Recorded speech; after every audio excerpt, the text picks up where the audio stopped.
Assalamualaikum warahmatullahi wabarakatuh. Perkenalkan, nama saya Subaidah Adawiyah. NIM 20510501017. Di sini saya dari Perbankan Syariah 4. Di sini saya akan memberi tanggapan tentang ekonomi terbuka atau ekonomi 4 sektor.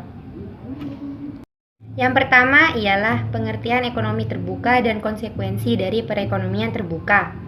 Perekonomian terbuka adalah perekonomian suatu negara yang terlibat luar dalam perdagangan antar negara.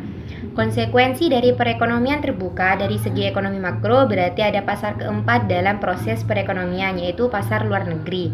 Adanya pasar luar negeri mempunyai konsekuensi yang lebih lanjut terhadap pasar-pasar lainnya. Khususnya ada konsekuensi penting yang menyangkut penyesuaian pengertian 3 konsep, yaitu yang pertama, permintaan agregat di pasar barang. Yang kedua, jumlah uang yang beredar dari pasar barang. Yang ketiga, harga barang dan jasa. Yang kedua ialah sirkulasi 4 sektor. Diagram ini menggambarkan aliran pendapatan, pembayaran aliran uang atau pembayaran dari sektor rumah tangga ke perusahaan. Interaksi antara pelaku ekonomi pada perekonomian mencangkup interaksi antar pelaku dalam negeri, yaitu 3 sektor, ditambahkan dengan interaksi dengan dunia internasional. Interaksi dengan sektor keempat, dunia internasional ini tergambar pada garis nomor 7 dan 8 dari diagram pelaku ekonomi 4 sektor atau circular flow. Pada garis nomor 7, interaksi rumah tangga dengan luar negeri berupa pembayaran impor atau uang mengalir ke luar negeri sebagai pembayaran barang dan jasa impor.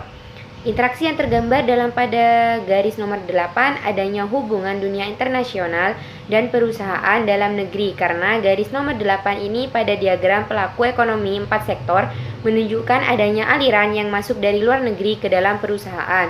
Dalam negeri, pada kondisi ini luar negeri menjual barangnya ke luar negeri atau melakukan ekspor, pihak luar negeri melakukan pembayaran atas barang dan jasa sehingga terjadi aliran uang dari sektor luar negeri pada perusahaan. Ketiga ialah perekonomian terbuka impor. Pengertian ekonomi terbuka impor ialah pembelian dan pemasukan barang dari luar negeri untuk keperluan atau dipasarkan di dalam negeri. Manfaat kegiatan impor memperoleh barang dan jasa yang tidak bisa dihasilkan setiap negara.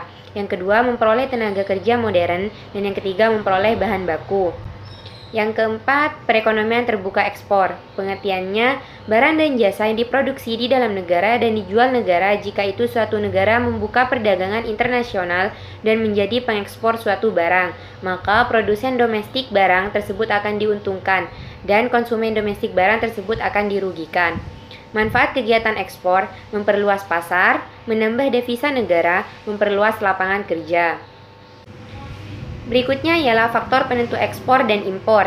Faktor penentu ekspor ialah permintaan akan barang, yang kedua mutu atau kualitas dari suatu bahan, yang ketiga barang spesial, dan yang keempat permintaan tinggi. Faktor penentu impor. Faktor-faktor yang menentukan impor tidak berbeda dengan faktor ekspor dalam siklus perekonomian terbuka. Selanjutnya, syarat keseimbangan perekonomian terbuka. Penawaran dan pengeluaran agregat dalam perekonomian terbuka, barang dan jasa yang diperbolehkan di dalam negeri terdiri dari 2 golongan barang atau I yang diproduksi di dalam negeri dan meliputi pendapatan nasional Y, dan yang diimpor dari luar negeri. Dengan demikian, penawaran agregat AS terdiri dari pendapatan nasional dan impor. AS sama dengan Y tambah M. Suntikan dan bocoran dalam perekonomian terbuka dalam pendekatan suntikan bocoran keseimbangan pendapatan nasional dicapai dalam keadaan I tambah G tambah X sama dengan S tambah T tambah M.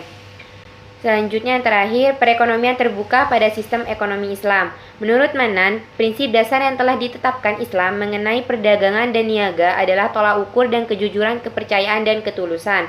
Sejarah telah membuktikan bahwa Islam telah menganjurkan perdagangan internasional. Sekian dari saya, kurang lebihnya mohon maaf. Wassalamualaikum warahmatullahi wabarakatuh.